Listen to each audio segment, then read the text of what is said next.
नमस्कार मित्रों, शुभ संध्या। आज 23 तारीख है, वार है बुधवार। और जैसा आप जानते हैं, हमारा ज्ञान कणिका ग्रुप के अंतर्गत जीना इसी का नाम है एपिसोड निरंतर जारी है। इसके 31 एपिसोड हो चुके हैं इस श्रृंखला के। इसके पहले हम मन और शरीर को कैसे स्वस्थ करें इस विषय पर 14 एपिसोड चला चुके हैं।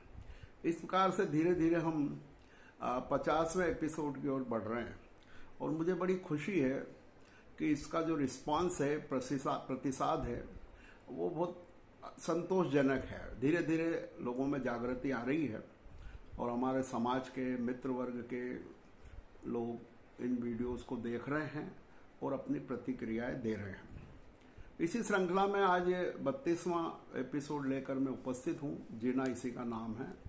और कल हमने 31वें एपिसोड में आदरणीय धर्मचंद जी साहब, जैन साहब से विचार सुने थे जोधपुर से, और उन्होंने बहुत सरल तरीके से दैनिक जीवन में श्रावक द्वारा किए जाने वाले कार्यों की जानकारी दी थी। आज थोड़ा हम टेस्ट बदलते हैं। आज मैं प्रस्तुत कर रहा हूँ अपनी 2 स्टूडेंट्स को। ये वो स्टूडेंट्स है जो 1993-94 बैच की है। मतलब आप देखिए, इतने पुरानी मेरी स्टूडेंट्स हैं। क्योंकि मेरा एक ग्रुप चलता है पॉलिटेक्निक मित्र परिवार, जिसमें ज़्यादातर स्टाफ मेंबर हैं, और 2 ग्रुप हैं पॉलिटेक्निक शिष्य परिवार। उसमें हमारे पॉलिटेक्निक की पुरानी स्टूडेंट, नई स्टूडेंट भी उस ग्रुप में ज्वाइन किए हुए हैं। तो ये बड़ी खुशी है कि उन स्टूडेंट से इन दिनों भी मैं जुड़ा हुआ हूँ, इंदौर में रहते हुए भी। तो चूंकि ये श्रृंखला चली रही है, तो इन 2 स्टूडेंट्स ने, जो विद्यार्थी हैं, इन्होंने बहुत अच्छे विषय पर अपने एपिसोड बनाकर, अपना वीडियो बनाकर भेजा है। मैं उन दोनों को धन्यवाद देता हूँ। उन स्टूडेंट्स में पहली हैं श्रीमती पुष्पा जैन। ये पुष्पा जैन 1993 बैच की स्टूडेंट है। हमारे यहाँ डिप्लोमा चलता था, डिप्लोमा इन कमर्शियल प्रैक्टिस। जब खरगोन में ये पहली बैच की स्टूडेंट है, और आप देखिए कि वो अब भी हमसे जुड़ी हुई हैं। वो इन दिनों में कोलकाता यानी कलकत्ता में रहती है, और इतनी दूर रहते हुए भी निरंतर संपर्क में है। बेसिकली वो श्री अखिलेश जी जैन साहब की मिसेज हैं, जो कलकत्ता में व्यवसायी हैं। बेसिकली वो खंडवा के हैं। तो उन्होंने एक गृहिणी के रूप में कार्य करती है, वो गृहिणी है वो। पर सबसे बड़ी बात यह है कि उन्होंने इतने अच्छे विषय पर, जब मैंने उनसे चर्चा की कि पुष्पा कुछ अच्छे विषय पे अपने विचार भेजो, तो उन्होंने बहुत ही अच्छा विषय लिया। और वो विषय है कि जिस प्रकार से लड़कियों को मैंने कहा था कि सब चीज़ें आना चाहिए, कई कलाएं आना चाहिए, इसी प्रकार के उन्होंने आज के एपिसोड में ये बताया है कि किस प्रकार से लड़कों को भी हमें विभिन्न कलाओं में, विभिन्न कार्यों में दक्ष करना चाहिए। और इसकी ज़रूरत इस बात से ज़्यादा हुई, अभी लॉकडाउन के दौरान महसूस हुआ कि लड़कों को भी बहुत सारे काम करना पड़े। तो इस बारे में उन्होंने बहुत अच्छे से अपनी राय दी है। आप देखिएगा, वो वीडियो बहुत काम का है। फिर दूसरी हमारी जो आज की वक्ता हैं, वो है श्रीमती दीपिका पोद्दार। बेसिकली वो दीपिका अग्रवाल हैं और इंदौर में रहती हैं और बहुत ही एक्टिव हैं। मैं बताना चाहूँगा, मैं जब पढ़ाता था इन लोगों को, बच्चियों को, तो मेरा विषय पसंदीदा रहता था पर्सनैलिटी डेवलपमेंट, व्यक्तित्व विकास। तो वो विषय मेरे को इतना भाता था, बहुत अच्छे से मैं पढ़ाता था। तो उससे ये दीपिका जी विशेष रूप से प्रभावित है, और वो भी बहुत पुराने स्टूडेंट हमारी 93-94 बैच की ही हैं। और उन्होंने MA हिंदी में भी किया है। इसके अलावा master of journalism and mass communication में वो MA हैं। इसके साथ ही वो PGDCM ये भी डिग्री उन्होंने ली है, डिप्लोमा लिया है एडवांस। और सबसे बड़ी विशेषता क्या है दीपिका की, कि वो बहुत निरंतर रचनात्मक कार्यों में एक्टिव रहती हैं। और कविता, कहानी, संस्मरण, इन दिनों आए दिनों में उनका भास्कर में और अन्य पत्र पत्रिकाओं में उनके लेख भी पढ़ता हूँ। और बहुत ही तरीके से बहुत एक्टिव लेडी हैं वो।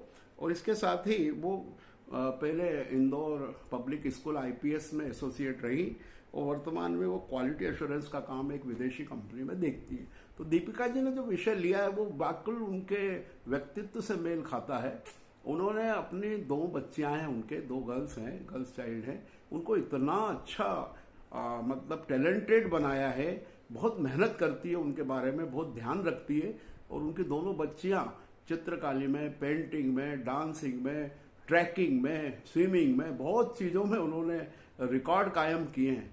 तो उन बच्चों की माँ हैं, तो वो ये बता रही हैं इस एपिसोड में कि किस प्रकार से हम बच्चों को, विशेषकर ये लॉकडाउन पीरियड में जो बच्चे थोड़े से डिप्रेशन में थे, तो किस प्रकार से उन्होंने उनको मोल्ड किया और बहुत क्रिएटिव बनाया।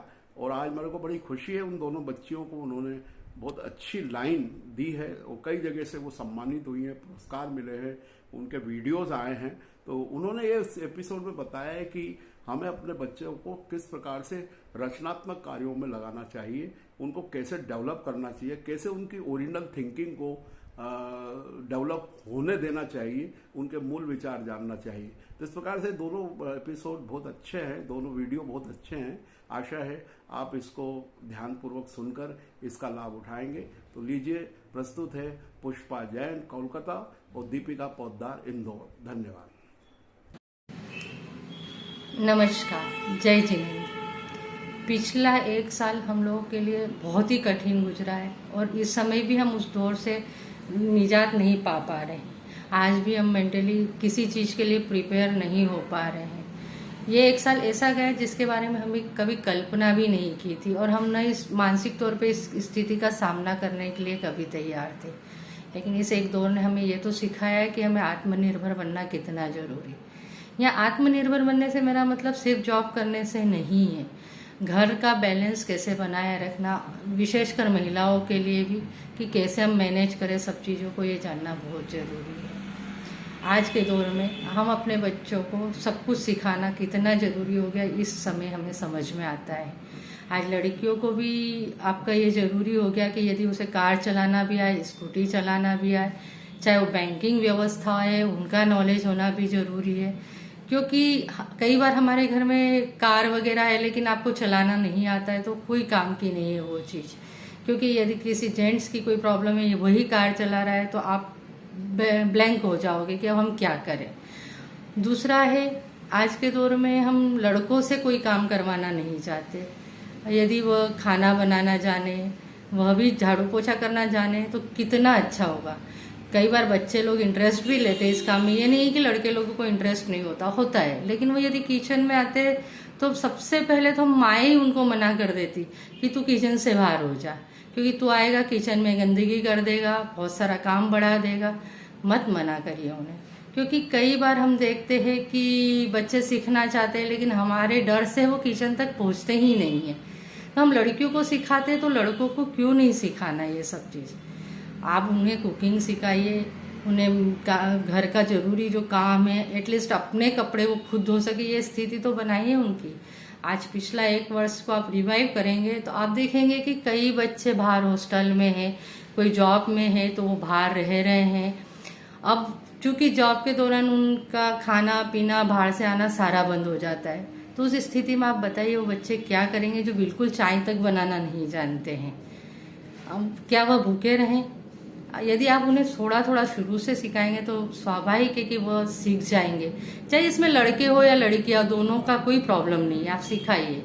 ये बात मैं अपने निजी अनुभव से आपको बता रही हूँ, क्योंकि मेरा खुद का बेटा पूना में जॉब करता है और जॉब के दौरान अचानक से लॉकडाउन हो गया।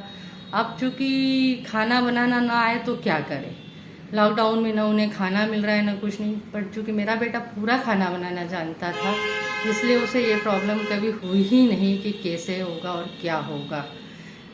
आज वो हर चीज़ बनाना जानता है, चाहे वो इडली डोसा हो, पाव भाजी हो या आपकी नॉर्मल सब्जी रोटी हो। तो हर किसी को घर में ये प्रॉब्लम हुई कि यार अकेला बच्चा है, वो क्या करेगा क्या नहीं करेगा। लेकिन मुझे खुद कॉन्फिडेंस था कि वो सब कुछ मैनेज कर लेगा और उसने किया। ऑफिस का कार्य करने के साथ साथ उसने खाना बनाना, अपने कपड़े धोना, झाड़ू पोछा करना, हर कुछ काम किया। ठीक है, वो पोछा डेली नहीं करेगा, नहीं करे, कोई प्रॉब्लम नहीं, पर बेसिक घर में साफ सफाई तो वह रखता ही था। तो मेरा सभी से गुजारिश है कि आप ये मत बोलिए कि ये काम लड़कों का है या ये लड़कियों का है। आप दोनों को ही सब काम सिखाइए ना, क्या प्रॉब्लम है। जब लाइफ में ये आगे बढ़ते हैं तो एक दूसरे का सपोर्ट करने में इनको आसानी होगी। तीसरा, हम लोगों के साथ एक और बड़ी बात ये है कि हमारे घर के बुजुर्ग, जब तक हमारे घर में लैंडलाइन थी तो वो बहुत आसानी से उसे ऑपरेट कर लेते थे, लेकिन चूंकि अब फोन के मोबाइल फ़ोन आने के बाद स्मार्टफोन आ गए तो स्मार्टफोन चलाना अभी सब नहीं जानते हैं। तो मेरी आपसे विनंती है कि आप उन्हें भी स्मार्टफोन को एटलीस्ट इतना सिखा दीजिए कि वो फ़ोन को लगा सके और अटेंड कर सके। और तीसरा, हम ये करते, एक बात हम और ये कर देते हैं कि हम लोग सारे मोबाइल फ़ोन नंबर मोबाइल में ही रखते हैं। तो आप एक छोटी डायरी बना के रखिए, जो ज़रूरी नंबर है सब वो उस डायरी में नोट करिए। और घर के हर सदस्य को पता होना चाहिए कि ये डायरी में इतने नंबर है, आपके ज़रूरी कॉन्टैक्ट्स है, तो उन्हें ये सुविधा होगी कि यदि कुछ इमरजेंसी आई है या कुछ प्रॉब्लम आया है तो वह ज़रूर उससे अपना कार्य कर सकेंगे। तो ये बेसिक ज़रूरतें हैं जो हमें सबको आना चाहिए। और पहले तो हम फिर भी सोचते थे कि लड़कियां घर का काम कर लेगी या लड़के बाहर का करते हैं, बट आज के समय में जब लड़कियां भी जॉब ओरिएंटेड है तो लड़कों को भी घर का काम आना उतना ही जरूरी है, ताकि उनकी ज़िंदगी में एक सामंजस्य रहे। क्योंकि हर वक्त यदि लड़की बाहर का भी संभालेगी, जॉब भी करेगी और घर में आकर भी वो सारा काम करेगी तो उनके इश्यूज भी बढ़ेंगे इस चीज़ों में। तो एटलीस्ट थोड़ा थोड़ा सभी को आएगा तो एक दूसरे की हेल्प करके लाइफ को बहुत आसानी से आगे बढ़ा सकेंगे। नमस्कार, जय जिनेंद्र। नमस्कार, मैं दीपिका पोद्दार इंदौर से। मैं आदरणीय जैन सर की बहुत बहुत आभारी हूँ कि उन्होंने मुझे आज कुछ कहने का अवसर प्रदान किया। सर तो अपने आप में एक इंसाइक्लोपीडिया हैं। इतनी अच्छी एक श्रृंखला चला रखी है जो प्रतिदिन हमें कुछ नया सिखा कर जाती है, जो हमारे लिए संग्रहणीय भी है। मैं आपसे बच्चों की रचनात्मकता के बारे में बात करूंगी कि सिर्फ स्कूल में अच्छे अंक लाने से या फिर किसी एक चीज़ में या एक खेल को सीख लेने से आपका बच्चा बाकी बच्चों से बेहतर नहीं हो सकता। उससे रचनात्मक की तरफ मोड़ना अति आवश्यक है। या तो बच्चा हमारा भीड़ में अलग दिखाई दे या वो भीड़ का हिस्सा बन जाए। आपने मोटिवेशनल स्पीच में ये ज़रूर सुना होगा कि विजेता कुछ अलग नहीं करते, पर उनके करने का तरीका अलग होता है। उसी तरह हमें भी अपने बच्चों को कुछ अलग तरीके से कुछ सीखने की प्रवृत्ति को बढ़ाना होगा। जैसा कि मैं अपना एक अनुभव शेयर करती हूँ आपके साथ। जब लॉकडाउन लगा, घर की स्थितियाँ बहुत ख़राब हो गई। घर में मैंने बच्चों को हमेशा दुखी देखा। न वो कहीं जा सक रहे थे, न आ सक रहे थे, न कोई मिलने आ रहा था, न वो खेल पा रहे थे। ऐसी स्थिति में उन्हें उदास देखकर मुझे भी अच्छा नहीं लगा। सोचती रही मैं कि मैं इनका क्या करूं, कैसे इनको बिज़ी रखूं। एक दिन मैंने उन बच्चों से कहा कि आप दोनों आपदा को अवसर में बदलो और आपको जो भी आता है, जैसा भी आता है, वो बनाओ और देखो। बस दोनों लग गई अपने अपने काम में। बहुत सारे ग्रीटिंग, राखियाँ, बहुत सी ऐसी चीज़ें बनाई उन्होंने जो यूज़फुल थी। इसके साथ ही उन्होंने कुछ सेलिंग भी की। उनको बहुत मज़ा आने लगा। घर के कामों के साथ साथ मेरे साथ मदद करना, खुद के काम करना, गार्डनिंग करना, नई नई चीज़ें बनाना, नया सीखना। टीवी और मोबाइल तो मानो छूट ही गया हाथ से। तो ये सारी चीज़ें हमें खुद बच्चों को सिखानी पड़ती है, हमें खुद बताना पड़ता है और हमें उनके साथ लगना पड़ता है। एक बार आपने बच्चों को लाइन दे दी, उसके बाद आपको पीछे नहीं मुड़ना पड़ेगा। वो चीज़ें आज भी बच्चों में हैं।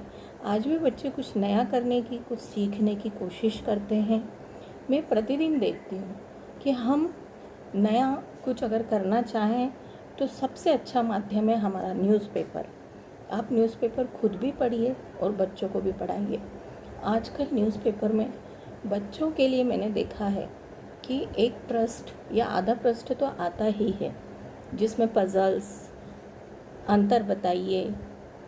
और इसके साथ ही आप देखेंगे उसमें लैंग्वेज के छोटे छोटे कॉलम आते हैं कि फ्रेंच लैंग्वेज में ये बात को कैसे कहेंगे या स्पेनिश में कैसे कहेंगे। ये भी एक नई सीखने की प्रवृत्ति है जो आप बच्चों में डेवलप कर सकते हैं। इसके अलावा आप बच्चों को खाली समय में बेकार चीज़ों का इस्तेमाल करने को कहें। आप देखिए वो कितने सारे आइडियाज़ निकाल लेगा। आप कहिए न्यूज़पेपर का क्या बनाना है, आप कहिए प्लास्टिक के डिब्बों का हम क्या कर सकते हैं। जैसे मेरे बच्चों ने घर के प्लास्टिक के छोटे छोटे डिब्बों में बहुत सारे पौधे लगा दिए। अब उन पौधों को पानी देना, उन्हें बढ़ता हुआ देखना, उन्हें बहुत खुशी मिलती है। इसके साथ आप बच्चों को थोड़ा बोर भी होने दें। देखें वो अपने खाली समय में क्या करने की कोशिश करते हैं, और हमेशा ही बच्चों को योजनाएं बनाकर न दें। उनके साथ हमेशा ऐसे रहें कि आप बताएं हमें क्या करना है। उनकी तरफ से उनके प्लान्स भी सुनने की कोशिश करें और हमेशा उनको अपने लक्ष्य का पीछा करने को कहें। ऐसा नहीं कि उन्होंने कोई चीज़ करी, आज करी कल छोड़ दी, आज करी कल छोड़ दी। आप उन्हें कहिए अगर आपने ये शुरू किया है तो आप इसको ख़त्म भी करेंगे। वो आप नहीं करेंगी, आपके बच्चे करेंगे। एक चीज़ और है कि हमेशा बच्चों को अंकों के पीछे भागने को न कहें। उन्हें कहें कि वो सीखें। सीखने की प्रवृत्ति महत्वपूर्ण है। एक बात और मैं आपके साथ शेयर करना चाहूँगी कि आज छोटे से लेकर बड़े तक स्कूल में हर जगह प्रतिस्पर्धा का युग है। चाहे वो नौकरी हो, सोसाइटी हो, कहीं भी हो, लेकिन सब जगह सामान्य ज्ञान का एक अपना महत्व है। इसके लिए भी आप बच्चे को प्रेरित करें। चित्रों के माध्यम से, टीवी के माध्यम से, न्यूज़ चैनल के माध्यम से, खेलों के माध्यम से बच्चे को ऐसी चीज़ें सिखाती चली जाएं कि कम से कम बच्चे ये देखकर सीखें कि कौन से गेम में कितने प्लेयर होते हैं, उसको कैसे खेला जाता है, किस देश का कौन सा गेम है। आप कभी कभी बच्चों के साथ संग्रहालय जाएं, म्यूज़ियम में बच्चों को दिखाएं कहाँ कहाँ की कौन कौन सी चीज़ें हैं। इसके साथ ही आप ग्लोब का या नक्शे का ज़रूर यूज़ करें, तो उन्हें बहुत सारी चीज़ें देखने को, सीखने को, समझने को मिलेगी। मैं आपसे यही कहना चाहूँगी कि आप बच्चों में रचनात्मकता की प्रवृत्ति को बढ़ावा दें। आप देखेंगी कि ऊंचाइयाँ उससे बहुत दूर नहीं हैं। वो अपने लक्ष्य को ज़रूर प्राप्त कर लेगा। धन्यवाद।